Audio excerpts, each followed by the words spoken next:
ज्ञानतिमिरन्धस्य ज्ञानाञ्जनशलाकय चक्षुर्मृतं येन तस्मै श्रीगुरवे नमः। श्रीचैतन्यमनोभीष्टं स्थापितं जनभूतले स्वयं रूपकदमयं ददाति सपदान्तिकं। वन्देऽहं श्रीगुरु श्रीयुतपदकमलं श्रीगुरून् वैष्णवांश्च श्रीरूपं साग्रजातं सगुणरघुनाथान्वितं तं सजीवं साद्वैतं सावधूतं परिजनसहितं कृष्णचैतन्यदेवं श्रीराधाकृष्णपादं सगुणललिता श्रीविशाखान्वितांश्च। नमो विष्णुपदाय कृष्णपृष्ठाय भूतले श्रीमते जयपताका स्वामिनीति नामिने नमाचार्यपदाय निताय कृपाप्रदायिने गौरकथाधामोदाय नगरग्रामतारिणे नमो विष्णुपदाय कृष्णपृष्ठाय भूतले श्रीमते भक्तिवेदान्त स्वामिनीति नामिने नमस्ते सरस्वती देवे गौरवाणी प्रचारिणे निर्विशेष शून्यवादी स्वदेशतारिणे वाञ्छाकल्पतरुभ्यश्च कृपा सिन्धुभ्येव च पतितानां पावनेभ्यो वैष्णवेभ्यो नमो नमः। नमो महावदन्नाय कृष्णप्रेमप्रदायते कृष्णाय कृष्णचैतन्यनाम्ने गौरतिसे नमो नमः। हे कृष्ण करुणा सिंधु दीनबंधु जगत्पते गोपेश गोपिकाकांत राधाकांत नमोस्तुते। तप्त कांचन गौरांगी राधे वृंदावनेश्वरी वृषभानुसुते देवी प्रणमामि हरिप्रिये।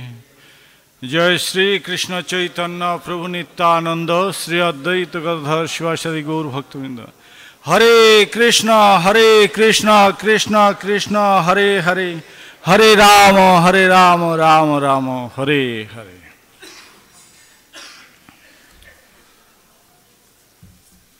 तो आज श्रीमद् भागवते नवम स्कंधे 13 अध्याय 11 নম্বর শ্লোক তো আমরা পাঠ করে শ্রবণ করব। ওং নমো ভগবতে বাসুদেবায়।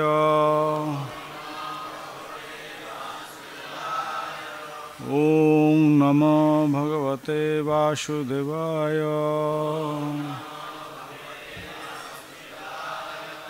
ओं नमो भगवते वासुदेवाय।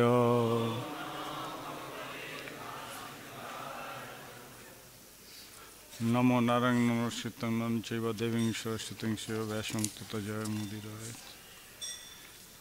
मुखं करोति वाचालं पंगुलंघयते यत्कृपातमं वन्दे परमानन्दमाधवं श्रीचैतन्येश्वरं श्रीगुरुदीनतारिणं। तो আমরা শ্লোকটা বোর্ডে লেখা রয়েছে, আমরা দেখে দেখে বলবো।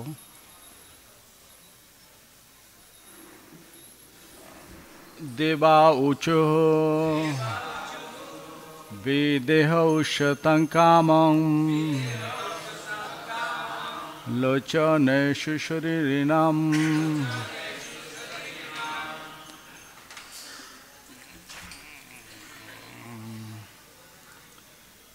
দেখতে পাচ্ছি না এখান থেকে। উন্মেষ নিমেষাভ্যাম লক্ষিত অধ্যত্ত সংস্থিতা देवा ऊचुः विदेह उषतं कामं लोचनेषु शरीरानीनम् उन्मेष निमेषाभ्यां लोक्षितोद्धत संस्थिता देवा ऊचुः विदेह उषतं कामं लोचनेषु शरीरिणाम् उन्मेष निमेषाभ्यां लोक्षितोद्धत संस्थिता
হরে কৃষ্ণ।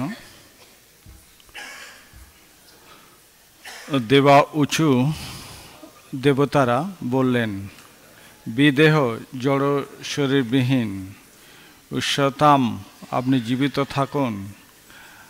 কামম, যেমন আপনার ইচ্ছা। লোচনেশু, দৃষ্টির মধ্যে। শরীরাম, জড় দেহধারীদের। উন্মেষ নিমেষভ্যম, আপনার ইচ্ছা অনুসারে প্রকট এবং অপ্রকট হন। লক্ষিত দৃষ্ট হয়ে অধ্যত্ত সংস্থিত চিন্ময় দেহে অবস্থিত থেকে। অনুবাদ: দেবতারা বললেন, মহারাজ নিমি জড় শরীর ব্যতে জীবিত থাকুন। তিনি চিন্ময় শরীরে ভগবানের পার্শ্বদরূপে বিরাজ করুন এবং তার ইচ্ছা অনুসারে তিনি জড় দেহধারী সাধারণ মানুষদের কাছে প্রকট ও প্রকট থাকুন। প্রভুপাদের তাৎপর্য: দেবতারা চেয়েছিলেন মহারাজ নিমি যেন জীবন ফিরে পান, কিন্তু মহারাজ নিমি আরেকটি জড় দেহ গ্রহণ করতে চাননি। তাই দেবতারা ঋষিদের অনুরোধ অনুসারে তাকে বর দিয়েছিলেন যে তিনি তার চিন্ময় দেহে থাকতে পারবেন। চিন্ময় দেহ দুই প্রকার। সাধারণ মানুষেরা চিন্ময় দেহ বলতে প্রেত শরীরকে মনে করে। পাপ কর্মের ফলে যখন পাপাসক্ত ব্যক্তির মৃত্যু হয়, তখন সে কখনো কখনো পঞ্চভূতাত্মক স্থূল দেহ থেকে বঞ্চিত হয়ে মন, বুদ্ধি, অহংকার সমন্বিত সূক্ষ্ম দেহে বাস করে। কিন্তু ভগবদ্গীতায় উল্লেখ করা হয়েছে যে ভক্তরা তাদের জড়দেহ ত্যাগ করে সূক্ষ্ম এবং স্থূল উভয় প্রকার জড় উপাদান থেকে মুক্ত চিন্ময় দেহ প্রাপ্ত হন। তক্ত দেহং পুনর্জন্ম নৈতি মামেতি সহর্জন। তাই দেবতারা মহারাজ নিমিকে আশীর্বাদ করেছিলেন যে তিনি সমস্ত স্থূল এবং সূক্ষ্ম জড় কলুষ থেকে মুক্ত হয়ে শুদ্ধ চিন্ময় শরীরে বিরাজ করতে পারবেন। ভগবান তার বাসনা অনুসারে প্রকট এবং অপ্রকট হতে পারেন, তেমনি জীবনমুক্ত ভগবত ভক্ত তার ইচ্ছা অনুসারে প্রকট অথবা অপ্রকট হতে পারেন। ভগবদ্গীতায় উল্লেখ করা হয়েছে, নাহং প্রকাশ সর্বস্ব যোগমায়া সমাবৃত। ভগবান শ্রীকৃষ্ণ সকলের কাছে প্রকাশিত হন না, সাধারণ মানুষের কাছে তিনি অপ্রকাশিত। অথ কৃষ্ণ নামাদি ন ভবেদ গ্রাহ্য ইন্দ্রিয়। শ্রীকৃষ্ণ এবং তার নাম, যশ, গুণ, উপকরণ ইত্যাদি জড় ইন্দ্রিয়ের দ্বারা উপলব্ধ নয়। আধ্যাত্মিক উন্নতি লাভ না করলে শিবন মুখ হি জীবদৌ, শ্রীকৃষ্ণকে দর্শন করা যায় না। তাই কৃষ্ণকে দর্শন করার ক্ষমতা নির্ভর করে কৃষ্ণের কৃপার উপর। তেমনি মহারাজ নিমিকে তার ইচ্ছা অনুসারে প্রকট এবং অপ্রকট হওয়ার সুযোগ দেওয়া হয়েছিল। এইভাবে তিনি তার চিন্ময় স্বরূপে ভগবানের পার্শ্বত্ব লাভ করেছিলেন। শিল প্রভুপাদের প্রাঞ্জল তাৎপর্য সমাপ্ত। তো আমরা এখন যে অধ্যায় চলছে, এটা মহারাজ নিমির বংশধর। তো পূর্ববর্তী বক্তারা বলেছেন যে নিমি এখানে যে অবস্থার কথা বর্ণনা করেছে, তার দেহ চিন্ময়, আর সে জড় দেহ ধারণ করতে চাননি। মানে গুরু শিষ্যের একটা বলা যেতে পারে ঠান্ডা লড়াই। হ্যাঁ, ঠিক লড়াই নয়, আবার লড়াইয়ের মতোই। মানে গুরুদেব তিনি বলছেন, এক সময় মানে তিনি যখন চাইলেন একটা বড় যজ্ঞ করতে, আর সেই যজ্ঞটা করার জন্য উনি নিমন্ত্রণ করলেন ওনার গুরুকে। তো উনি বললেন, আমি আগে থেকেই আমাকে বলে রেখেছেন ইন্দ্র, সেখানে আমাকে যেতে হবে, তুমি ওই ইন্দ্র যজ্ঞ সেরে এসে আমি তোমার যজ্ঞ করব।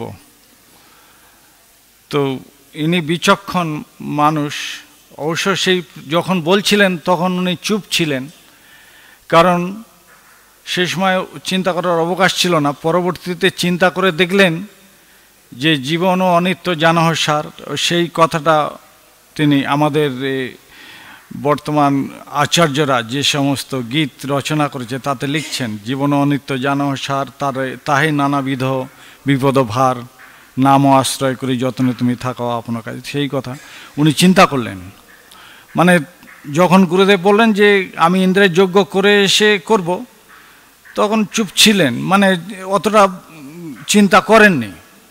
কিন্তু পরবর্তীতে উনি চিন্তা করলেন যে অনিত্য জীবন, মানে যে কোনো সময় আমাদের এই পৃথিবী থেকে চলে যেতে হবে।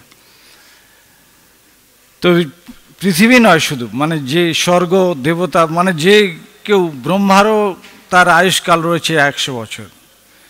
হ্যাঁ, ইন্দ্র চন্দ্র বরুণ সব আয়ুষ্কাল দেওয়া রয়েছে। সেই জন্য তিনি চিন্তা করে তাড়াতাড়ি ওই যজ্ঞ করলেন। যজ্ঞ করতে গেছেন, আর সেই সময় ও যজ্ঞ সেরে উনি চলে এসছেন। এসে তখন এই মানে সাঁপাসাঁপি মানে হচ্ছে যে আমি বলে গেলাম আর যজ্ঞ করে নিলে, যজ্ঞ করতে আরম্ভ করে দিয়েছ, তোমার দেহের নিপাত হোক, মানে দেহের অবসান হয়ে যায়। আর ইনিও মনে মনে করছে আমি তো কোনো ভুল কাজ করিনি, তাহলে আমি শুধু শুধু নিপাত হব? তা আমাকে বলেছেন আমিও পাল্টা, উনিও বলেছেন ওনারও দেহের বিনাশ হোক।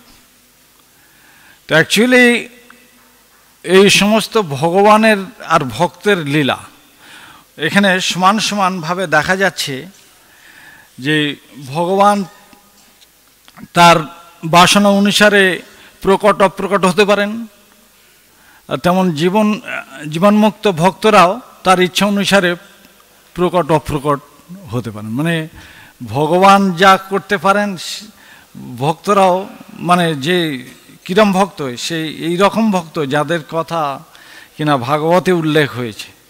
তো সাধারণভাবে আমরা চিন্তা করতে পারি, সাধারণ কথাতে, যে এনারা কি ভগবানের মতো প্রকট অপ্রকট লীলা করতে পারেন? চিন্তা করুন, কৃষ্ণ আপন ইচ্ছায় জীব কোটি বাঞ্ছা করে, কৃষ্ণ ইচ্ছা বিনা ফল নাহি ফলে। তো কৃষ্ণ কেমন ইচ্ছা যে সবার ফল ফলবে? তো গুরু আর শিষ্য এরা সাপ অভিশাপ দিল, আর কৃষ্ণের ইচ্ছা এইরকমই হবে লীলা। কারণ কি আমরা বুঝতে পারি যে ওই জয় বিজয় যখন এভাবে মর্তলোকে আসলেন, তাদের আগেই ভগবান চিন্তা করছে, সেটা চিন্তা করছে আর এই সবগুলো ঘটনাগুলো ঘটছে। তখন ভগবান সব কিছুর মধ্যে ভগবানের ইঙ্গিত থাকে বলেই সেজন্য এই শেষে বলছেন যে অপ্রকট হওয়ার সুযোগ দেওয়া হয়েছিল, কিন্তু এইভাবে তিনি তার চিন্ময় স্বরূপে ভগবানের পার্শ্বত্ব লাভ করেছেন। মানে ভগবানের তারা নিত্য পার্শ্বদ বলে ভগবান তাই চিন্তা করে, আমাদেরও কথা চিন্তা করে, কিন্তু আমরা নগণ্য, মানে সেরকম নগণ্যভাবে। তারা সবসময় ভগবানের কাছে থাকবেন, এটা ভগবান চান, আর সেইভাবে উনি লীলা সংঘটিত করেন। আর তা নাহলে মানে যেমন এখানে পূর্ববর্তী বক্তা বলছিলেন, কালনার যে ঘটনা, হৃদয় চৈতন্য আর গৌরীদাস পণ্ডিতের লীলা, তো এইরকম লীলা এখানেও রয়েছে। মানে আরও ওই রকম যে গুরুর প্রতি কতটা নিষ্ঠা আর গুরু ও শিষ্যের প্রতি কতটা বিশ্বাস, মানে এটাও আমাদের শিক্ষণীয়র জন্যে এগুলো লীলাগুলোকে বিস্তার করেছেন ভগবান। কারণ যদি এই সবগুলো না বিস্তার করবে তাহলে আমরা এই জড় বুদ্ধি, আমাদের সবসময় আমরা নিচু মনা, আমাদের সেই উন্নত চেতনা হবে না। তো এই যেমন চৈতন্য মহাপ্রভুর এই লীলাতে আমরা দেখি সেই কৃষ্ণ সেই একই লীলা করছেন, তারই ভক্ত। সেই উনি জাজি গ্রামে বসে রয়েছেন শ্রীনিবাসাচার্য, আর সেই বিবাহ করে আসছেন কে রামচন্দ্র কবিরাজ। সেখানে উনি বুঝতে পারছে যে কে এই ছেলেটি, এত সুন্দর, এই যদি ভগবানের সেবায় লাগতো, এই এরকম চিন্তা করছে। তো সংযোগ রয়েছে যে ইনি গুরুদেব, উনি শিষ্য, কি করে সেই সব কিছু তারা মঞ্জুরি। হ্যাঁ, মানে শ্রীনিবাস আচার্য উনি মঞ্জুরি, ওনাদের নাম আমি জানে মানে মনে থাকে না ঠিক সময়, মণি মঞ্জুরি, শ্রীনিবাস আচার্য উনি মণি মঞ্জুরি, আর রামচন্দ্র কবিরাজ হচ্ছেন করুণা মঞ্জুরি। তো মঞ্জুরিকে চিনতে পারবে তো, কিন্তু স্বরূপে তারা মানব, এখানে লীলা প্রকাশ করছে। আমরা বুঝতে পারছি কি করে না, পড়ে, যারা পড়েন তারা তো কিছুই বুঝতে পারবে না, তারা সাধারণভাবে চিন্তা করবে এই সাধুরা কোথায় থেকে কি বলছে, এই সবগুলো কি হতে পারে, এরা মঞ্জুরি ছিল। তো তা না হলে সংযোগটা হবে কি, পালকি চেপে আসছে, সে বিবাহ করে, সে পণ্ডিত, আবার তিনি কবিরাজ, তিনি দেহরোগকেও নাশ করতে পারেন, তো তাকে ঠিক চিনতে পারলেন। আর গুরু শিষ্যের এইরকম একটা তাদের প্রভাব, মানে এখানেও যে প্রভাব, যে গুরুদেব অভিশাপ দিয়ে দিল আর শিষ্য মরে যাবে, তা মরে গিয়েও আবার তাহলে বাঁচছে কেন, মরে গিয়েও আবার কথা বলছে আমি জড় শরীর চাই না, আমাকে আর ওরকমভাবে বেঁচে থাকার আমার কোনো লাভ নেই। তো আমরা মরে গেলে আর কথা বলতে পারবো? মরে গেলে আমাদের উপলব্ধি হবে, কিন্তু কারা উপলব্ধি করতে পারে সে তাদের কথাগুলো ওই ভাগবতে দেওয়া রয়েছে। নিমি মহারাজকে যখন অভিশাপ দিল দেহ নাশ হয়ে গেছে, উনিও গুরুকে অভিশাপ দিল, গুরুরও দেহ নাশ হয়েছে, গুরুও জন্ম নিলেন, আবার ইনিও জন্মানোর জন্যে দেবতারা অনুরোধ করছে। মানে সাধারণ আমরা কান্নাকাটি করি, থাকলে ভালো হতো, থাকলে ভালো হতো। সাধারণ মানুষ কতটুকুনি তাদের বিস্তার করতে পারে, সমস্ত দেবতারা প্রার্থনা করছে যে উনি থাকুক প্রকট, আর সেই যে যাজ্ঞিক ব্রাহ্মণ তারাও অনুরোধ করছে যে তার থাকাটা কেমন হবে, দুরকমভাবে থাকার ব্যবস্থা দেবতারা এরকম বর দিয়ে দিলেন। দেবতারা মানে এরকম সাধারণ নয়, এই যাকে তাকে বর দিয়ে দেবে, আর যাকে তাকে বর দিলে, যে শিবজি বর দিয়েছিল সে ভস্মাসুর, মানে সেও মারা গেছে, কিন্তু এখানে এই সমস্ত দেবতারা কিরম তার চিন্ময় দেহ প্রাপ্ত হয়ে ভগবানের কাছে ফিরে যেতে পারবে, আবার সে জড় শরীরেও থাকতে পারবে, দুরকমভাবে সে থাকতে পারবে, এরকম মানে বর দিতে পারে। তো কাকে দেবে সেই বর? আমাকে দেবে? হ্যাঁ, দেবে না। তো আমরা এরকম আমরা অনেক আশা করি, আপন ইচ্ছা জীব কোটি বাঞ্ছা করে, কোটি বাঞ্ছা আমরা করতে পারি, কিন্তু কৃষ্ণ ইচ্ছা বিনা। তো কৃষ্ণের পার্ষদ, কৃষ্ণেরও ইচ্ছা ছিল, সেই জন্য তার ওই রকম দুরকম শরীর তার লাভের জন্যে আশীর্বাদ করেছে। জয় শ্রী নৃসিংহদেব কি। তো শ্রীনিবাস আচার্য ঠাকুর আর রামচন্দ্র কবিরাজ, যে গুরু শিষ্যের ব্যাপার কত সুন্দর। সেই গুরুদেব ধ্যান করছেন, ধ্যান করতে একদিন, দুদিন, 3 দিন হয়ে গেছে। ওনার মানে শ্রীনিবাস আচার্যের 2 স্ত্রী ছিলেন, তো খুব কান্নাকাটি করছে। তখন বড় স্ত্রী উনি বুদ্ধি করে জানলেন যে রামচন্দ্র কবিরাজকে মানে খবর দেওয়া দরকার। উনি জানেন যে কেন এইরকমভাবে বসে রয়েছেন 3 দিন, মানে কোনো প্রাণ সঞ্চার নেই, কি নড়াচড়া করছে না, কিছু খাওয়া দাওয়া করছে না, কি হয়েছে সে ওনারা বুঝতে পারছে না। কিন্তু উনি ধ্যানে, তো রামচন্দ্র কবিরাজ এলেন, উনি এসে ওনার পাশে বসলেন ধ্যান করতে। উনি জানলেন যে গুরুদেব চলে গেছেন বৃন্দাবনে। বৃন্দাবনে গিয়ে কী করছে বল, খুব ব্যস্ত, খোঁজাখুঁজি করছে যমুনার জলে। কি খুঁজছে? রাধারানীর নাকের বেসর হারিয়ে গেছে। ধ্যান করে এখান থেকে বসে ধ্যান করে জানতে পারছে, আর গুরুদেব চলে গেছে ওখানে, সেই এখানে শরীরটা পড়ে রয়েছে, সেখানে প্রাণ রয়েছে, সেখানে সে চলে গেছে, গিয়ে ধ্যান করছে, ওখানে গিয়ে খুঁজছে রাধারানীর বেসর। তো রাধারানীর সে বেসর তো সে 5000 বছর পূর্বে সেই কৃষ্ণলীলায় হয়েছে, আর এই চৈতন্য মহাপ্রভু 500 বছর আগে এলো, আর তারপরে তো এনারে এলেন। চৈতন্য মহাপ্রভু দ্বিতীয় কলেবর বলছেন শ্রীনিবাসাচার্য, তার কত বছর পরে তো খুঁজতে গেছে। তো উনিও ধ্যানে সেখানে গিয়ে তাড়াতাড়ি গুরুদেবকে সাহায্য করবেন। কি হয়েছে জেনে নিল, জেনে নিয়ে তো খুঁজাখুঁজি করছে, গুরুদেব এত খুঁজছে পরিষ্কার জলে, ঘোলা জলে, সব জায়গায় খোঁজাখুঁজি করে কেউ পায়নি। উনি গিয়ে দেখছে যে পদ্ম পাতার নিচে সে নাকের বেসর রয়েছে।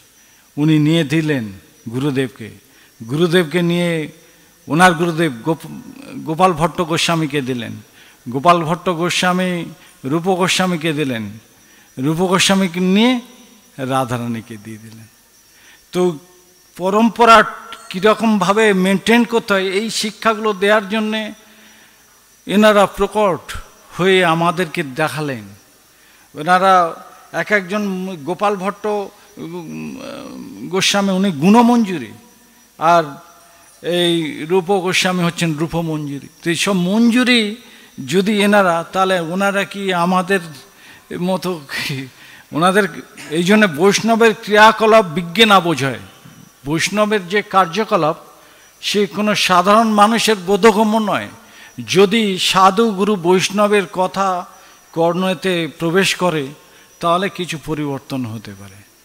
তো সেই জন্যে তারা এই শিক্ষা দিলেন। আরও এর থেকে অনেক শিক্ষা পাওয়া যায়। মানে ওনার সঙ্গে বন্ধুত্ব ভাব হয়েছে নরোত্তম দাস ঠাকুরের, আর এভাবে চলছে। তারপরে এই গুরুদেবের নির্দেশে উনি বিবাহ করে যে চলে এসেছিলেন, আর সেই দিন সারাদিন ছিলেন, আর বাড়ি থেকে বেরিয়ে চলে এসেছেন রাত্রে এক ব্রাহ্মণের বাড়িতে ছিলেন। সকালবেলা শ্রীনিবাসাচার্যের চরণে আত্মসমর্পণ করে ওনার কাছ থেকে দীক্ষা টিক্ষা নিয়ে ওনার কাছে গুরুদেবের কাছে রয়ে গেছেন।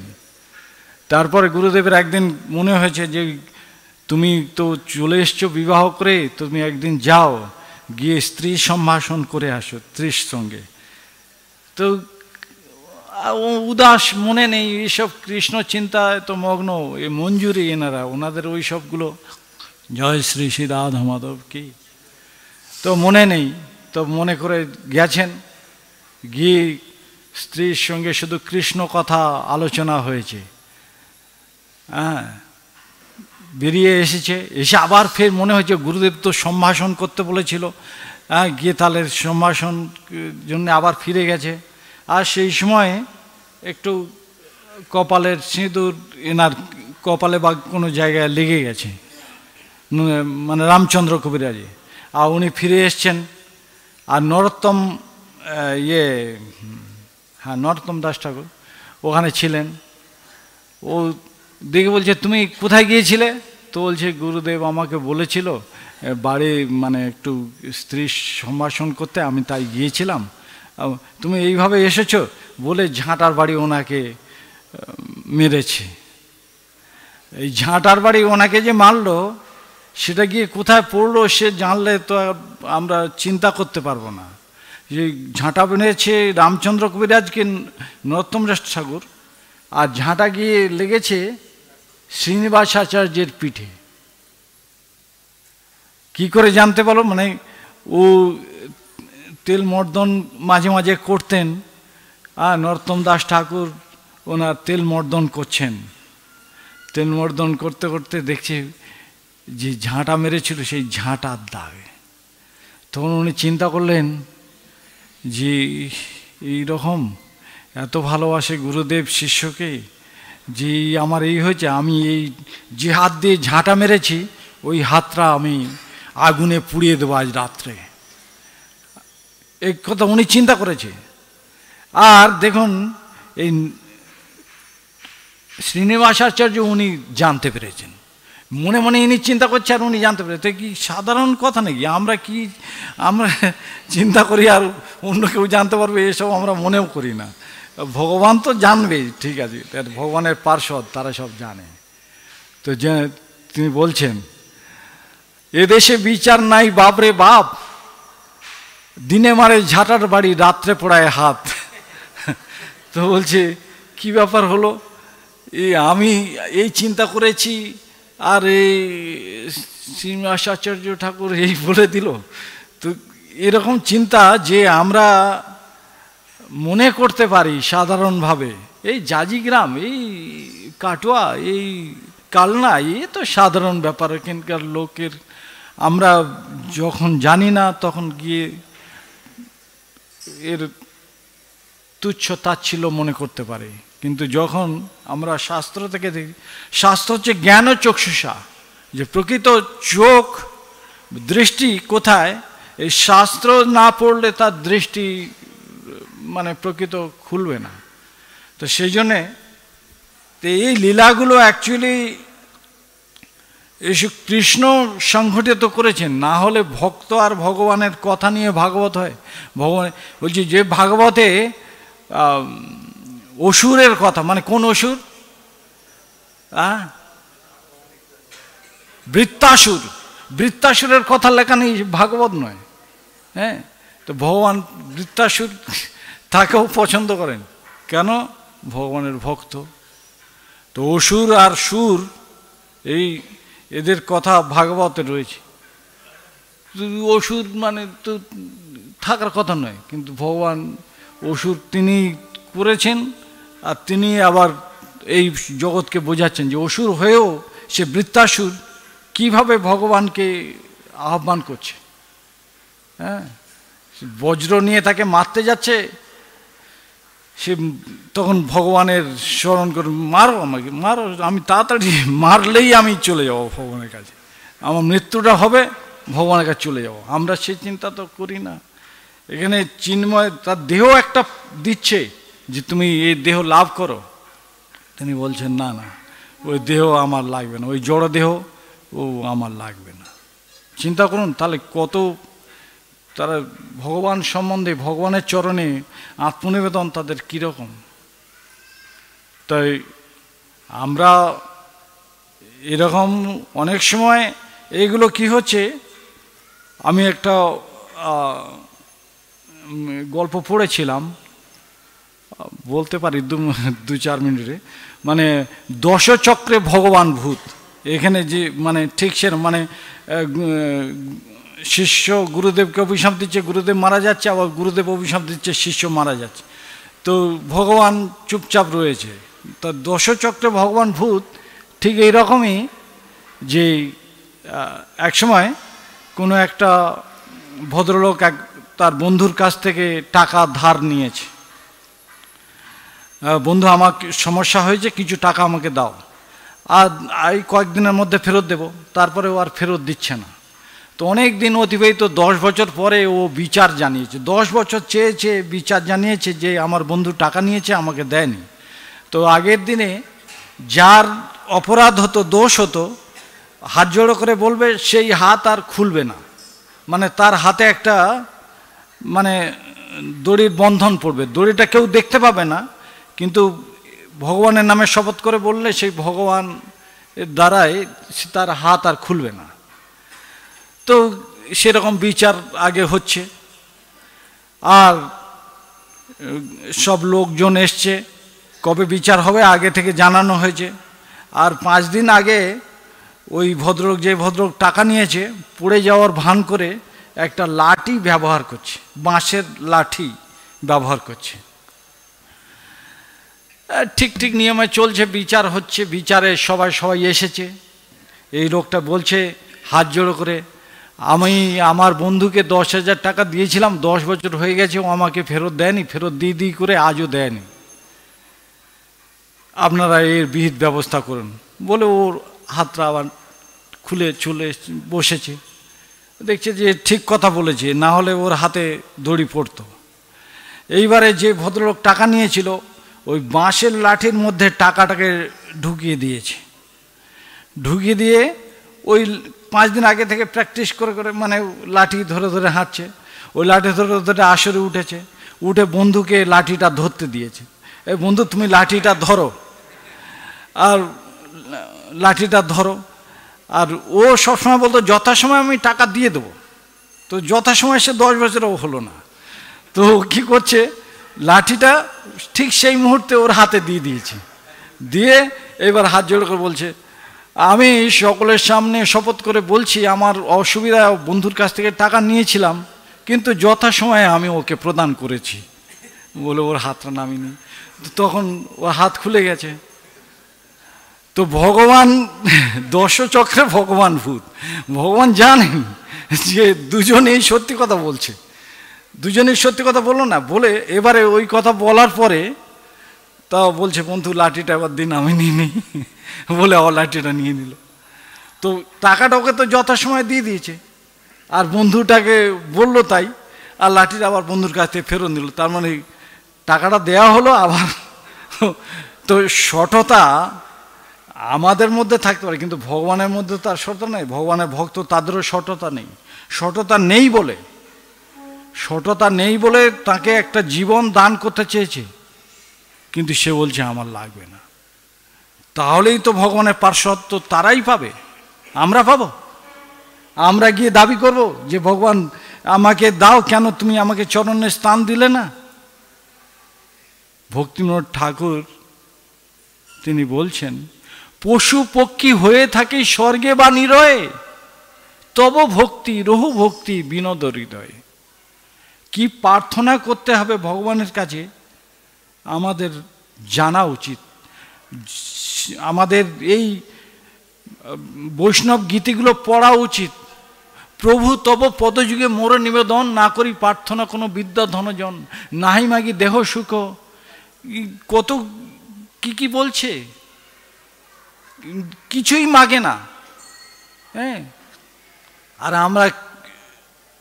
আমরা শুধু ধনং দেহি যশং দেহি রূপং দেহি টাকা দেহি পুত্র দেহি তো বলছি, ভগবানের কাছে আরও কিছু বলছি। আমরা বলছি সাধারণভাবে বাস করব, সাধারণভাবে থাকব, কিন্তু গঙ্গা মাতার কি মহিমা, ওং নমো ভগবতে বাসুদেবায়, গঙ্গা মাতা কি জয়, এসব জয় বলে ভাগীরথীর তীরে আমার 7তলা বাড়ি। তো গঙ্গা মাতার কৃপা, ভগবানের কৃপা, আমরা বলছি। গৌরাঙ্গ প্রেম স্বামী মহারাজ বলেন, ভগবান অন্তর্যামী, আমাদের অন্তরের বাসনা অনুসারে তিনি তা প্রদান করেন, কিন্তু উনি তাকে সেইভাবেই প্রদান করেন। উনি বলছেন, আমায় ভজে মাগে বিষয় সুখ, অমৃত ছাড়িয়া বিষ মাগে সেই বড় মূর্খ। তো আমরা মূর্খ, তো মূর্খকে তো এরকম করতে পারে। পরের কথাটা তো আর পড়েনি, পরের কথাটাই বলছেন, আমি বিজ্ঞ, এই সাধারণ কথা উনি বলছেন না, আমি বিজ্ঞ, মূর্খ জনে বিষয় কেন দেব? স্বচরণামৃত দিয়ে বিষয় বলব, তো কাকে চরণামৃত দেয়? এখানে ভগবান বলছেন কৃষ্ণের কৃপার উপর নির্ভর করতে হয়। তো কৃষ্ণের কৃপার উপরে, কৃষ্ণ কৃপা পেতে গেলে কৃষ্ণ ভক্তদের কৃপা আগে পেতে হবে, তাহলে সেই ভক্ত যদি কৃপা করে তাহলে ভগবান কৃপা করবেন। এখানে পরিষ্কার লিখছেন, তাই কৃষ্ণকে দর্শন করার ক্ষমতা নির্ভর করে কৃষ্ণের উপর, কৃপার উপর। তো কৃপা তিনি করেন। বৈষ্ণব ঠাকুর বলছে, বৈষ্ণব গীতিতে বলছেন, ওহে বৈষ্ণব ঠাকুর দয়ার সাগর, এ দাসে করুণা করি, দিয়া পদ ছায়া দেহ আমারে তোমারও চরণ দই। করুণার সিন্ধু কৃষ্ণ আর এ করুণার সিন্ধু বৈষ্ণব, মানে একই কথা লিখেছে না? হ্যাঁ, এ দাসে করুণা করি আর কৃষ্ণ করুণার সিন্ধু। তো করুণা বৈষ্ণব করতে পারে, আর কৃষ্ণ সে তোমার, কার কৃষ্ণ? যাত্রার নয়, কৃষ্ণ সে তোমার বৈষ্ণবের, তুমি দিতে পারো, তোমারও শক্তি আছে। আমি তো কাঙাল, সেই কাঙালটা যে হবে তাকেই ভগবান কৃপা করবে। এই কৃপাটা উনি করবেন। তো কৃষ্ণে কৃপা করবেন, কাকে কৃপা করবেন? আমি বিজ্ঞ মূর্খ জনে বিষয় কেন দেব, স্বচরণামৃত দিয়ে বিষয় ভোলাইব। তো তাকে দিতাম, নাহলে এমনি তো হা গোপাল গোবিন্দ হরি, গঙ্গার ধারে আমার তিনতলা বাড়ি, তো দেবে গঙ্গা, গঙ্গা মায়ের কৃপা হবে, ভগবানের কৃপা হবে।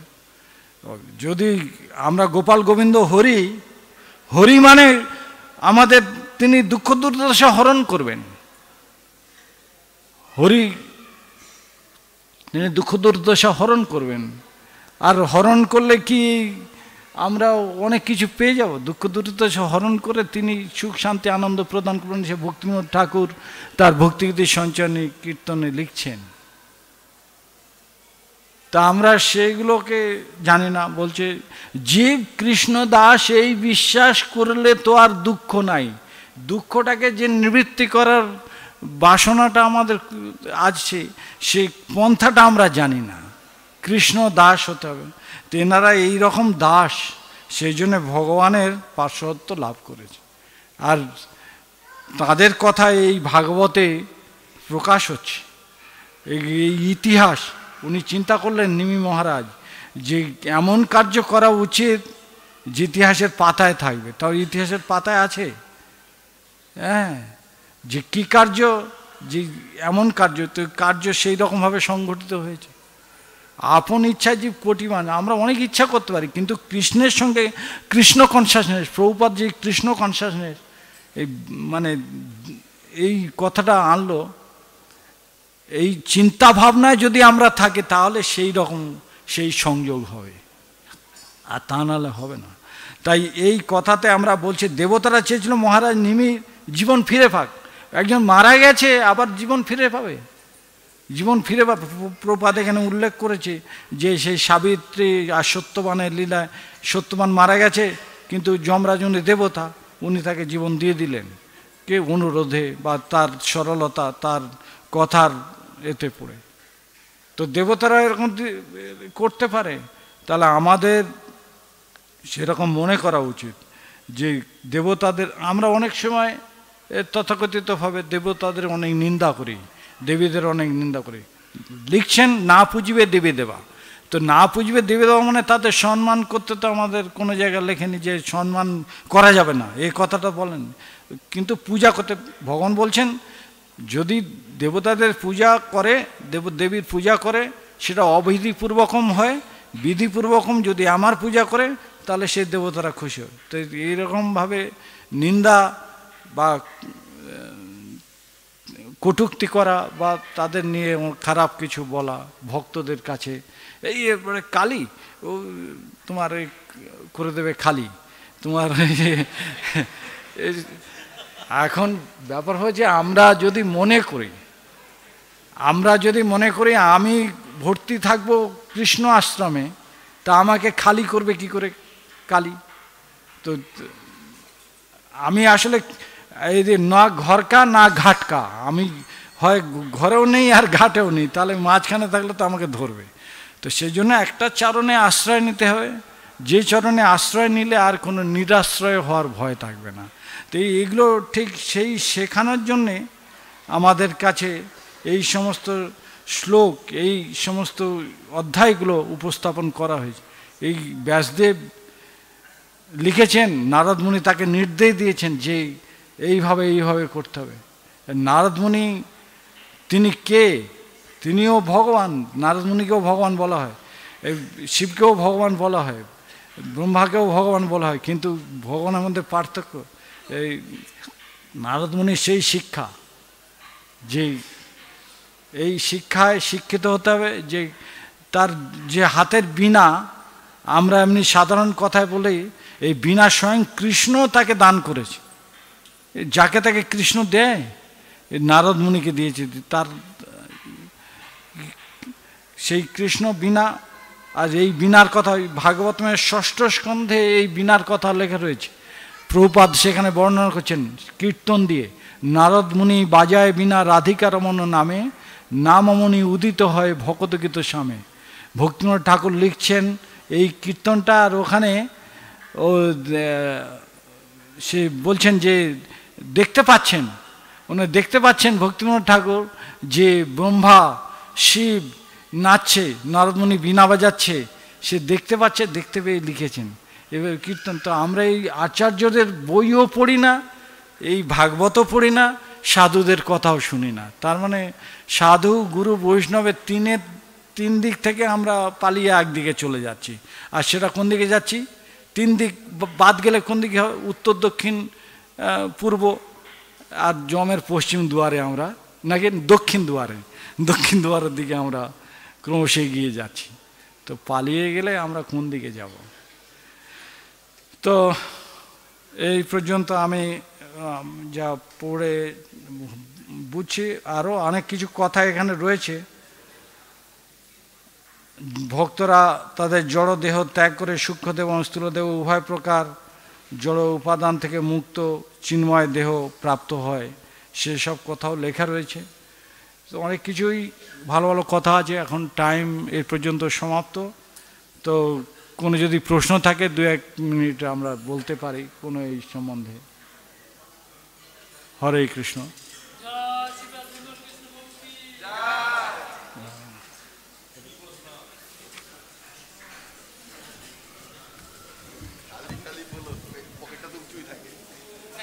ফোনটা চালু আছে নাকি? খালি প্যাক করছে না, মাইক হচ্ছে না ফোন তো